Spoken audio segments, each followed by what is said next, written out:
Today we are going to start with chapter 2 on the trail of the earliest people. Standard 6 की NCERT हम लोग कर रहे हैं. So let's start. 2 million years ago, people used to hunter and gather.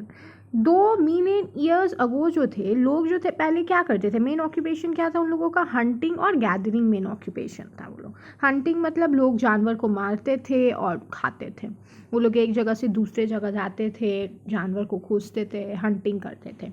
They use to hunt wild animals, caught fish and birds, gathered fruits, roots, nuts, seeds etcetera. लोग जो थे वो वाइल्ड एनिमल्स को, जंगली जानवर को खाते थे, मछली या जो पक्षी होती है उसको मार के खाते थे, फ्रूट्स को गैदर करते थे, रूट्स जो होता है पेड़ का उसको खाते थे, नट्स को, सीड्स को, मतलब जितना भी नेचुरल चीज़ था वो सब चीज़ को खाते थे. To hunt animal or to catch fish and birds, people need to be alert, quick and have a lot of presence of mind. क्योंकि हंटिंग और गैदरिंग करने के लिए बहुत दिमाग की आवश्यकता होती है. आपको बहुत ज़्यादा अटेंटिव रहना पड़ेगा कि जानवर आ रहा है, कब आपको मारना है, कब आपको इक्विपमेंट्स का यूज़ करना है. तो लोगों का जो सेंस ऑफ ह्यूमर था पहले के समय के लोगों का वो बहुत अच्छा था. To collect plant produce, you need to find out which plant or part of plant are edible. आप यही सोचिए कि लोग ऐसे ही पेड़ को नहीं खा सकते. आपको यह चीज़ जानना पड़ेगा पहले कि कौन सा पार्ट है जो प्लांट का आप खा सकते हैं, जो आपके लिए हानिकारक नहीं है. तो लोग जो थे ये चीज़ को जानते थे और तभी वो चीज़ को खाते थे. ऐसा जो भी पॉइजनस चीज़ था वो उस पार्ट को नहीं खाते थे प्लांट का. People also needed to find out the seasons when the fruit ripen. लोग जो थे उनको ये भी जानना था कि seasons कब होता है जब फ्रूट जो है वो पक जाता है. There are certain reasons for hunter and gatherers to move from one place to another. हम लोग देखते हैं कि hunter gatherers जो थे एक प्लेस से दूसरी जगह जाते थे. क्यों जाते थे, ये एक important question है. If they stayed at one place for a long time, they would have eaten all the available plant and animal resources. They would have to go elsewhere in search of food. तो पहले के लोगों का यह सोचना था कि अगर वो लोग एक ही स्थान पर लंबे समय तक रहेंगे तो जितना भी वहाँ का एडिबल रिसोर्सेज है वो ख़त्म हो जाएगा, क्योंकि वो लोग तो सब खा जाएंगे.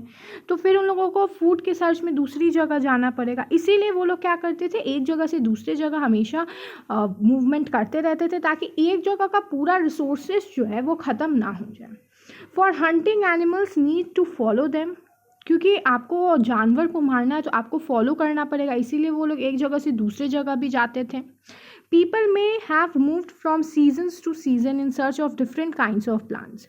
लोग एक प्लेस से दूसरे प्लेस डिफरेंट सीजन्स में भी जाते थे, जैसे कि विंटर में, समर में आप देखिएगा दूसरे प्लेस पे जाते थे, क्योंकि हर सीज़न में डिफरेंट प्लांट ग्रो करते हैं. तो उन लोगों को जो प्लांट खाने का मन करता था तो वो लोग क्या करते थे, एक सीज़न वहाँ उस प्लेस पे जाते थे जहाँ पर वो प्लांट ग्रो होता है उस सीज़न में.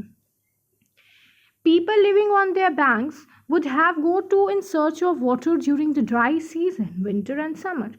जैसे ही समर आता था तो लोग क्या करते थे, बैंक्स जो था उसके बगल में अपना सेटलमेंट्स कर लेते थे, क्योंकि water is a necessity of life. We get the knowledge of the ancient people and way living through the objects found like that of stones, which is supposed to be used for cutting meats and bones.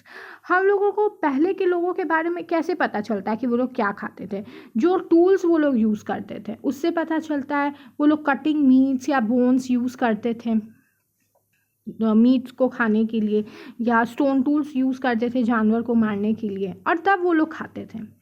People tried to find places where good quality of stones were easily available.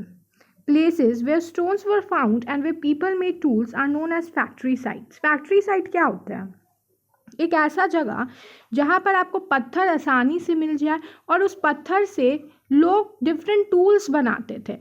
तो उसी को factory site कहा जाता था. जहाँ पर tools बनता था वो उस पत्थर का वो हो गया factory site.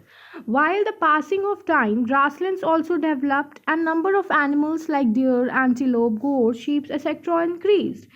Those who hunt these animals learn their food habits and different breeding seasons.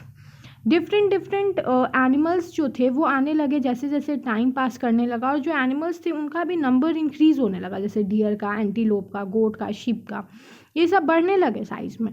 तो लोग जो थे क्या करते थे, हंट करते थे एनिमल्स को. अब उन लोगों का फूडिंग पैटर्न जो था वो चेंज हो गया था. वो लोग समझ गए थे कि कौन से सीज़न में कौन से इंसान जो है वो कौन सा एनिमल जो है वो ब्रीड करता है, मतलब बच्चा देता है, तो वो लोग उस सीज़न में उसको छोड़ देते थे। मतलब उनका एक अच्छा साइकोलॉजी समझ में आ गया था कि क्या आपको कब खाना है और क्या नहीं खाना, और ब्रीडिंग सीजन्स भी उनको समझ में आ गया था एनिमल का।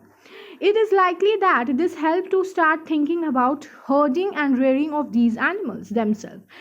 Fishing also became important. धीरे धीरे समय बीतते गया और फिशिंग भी एक important source हो गया उन लोगों का खाने का। Several grain-bearing grasses including wheat, barley, rice grew naturally in different parts of the subcontinent. Men, women and children probably collected these grains as food and learned where they grew and when they ripened. Different सब continents में हम लोग देखते हैं कि different जो agriculture का production होने लगा, वीट का, बार्ले का, राइस का, और जो मेन थे, विमेन थे या जो बच्चे थे वो समझ गए थे कि कौन से सीज़न में किस एग्रीकल्चर को हम लोग करेंगे तो उसका ज़्यादा प्रोडक्टिविटी होगा, या कौन से सीज़न में कौन सा जो एग्रीकल्चर प्रोडक्ट है वो पकता है। ये सब चीज़ वो धीरे धीरे वो लोग समझने लगे थे। Many of the caves in which the early people lived have paintings on the wall. These paintings show wild animals drawn with weed accuracy and skills. Ancient tools, cave painting, various caves have been found at various places in the world and in India. हम लोग देखते हैं कि पहले के लोग जो थे वो केव में रहते थे, गुफा में रहते थे। उस गुफा में जब वो लोग रहते थे तो वहाँ पर वो लोग डिफरेंट पेंटिंग्स और स्किल्स भी मिला, मतलब पेंटिंग स्किल्स उन लोगों का मिला। डिफरेंट पेंटिंग्स आपको बना हुआ दिखेगा, बुद्धा का, और भी डिफरेंट पेंटिंग्स जैसे कि गॉड का, गॉडेसेस का पेंटिंग्स आपको मिल जाएगा। तो इससे क्या पता चलता है कि उन लोगों का एक्यूरेसी कितना अच्छा था स्किल्स में। वाइल्ड एनिमल्स का पेंटिंग आपको मिल जाएगा। Ancient tools, cave painting, various caves found in this world and in India. Different caves जो है वो पूरे वर्ल्ड में है, इंडिया में, और वहाँ आपको डिफरेंट केव पेंटिंग्स जो है वो मिल जाएंगे। ये भी एक इम्पॉर्टेंट सोर्स ऑफ इंफॉर्मेशन है। अब हम लोग चैप्टर 3 करेंगे नेक्स्ट लेक्चर में, from gathering to growing foods. Thank you everyone, please like, share and subscribe my channel.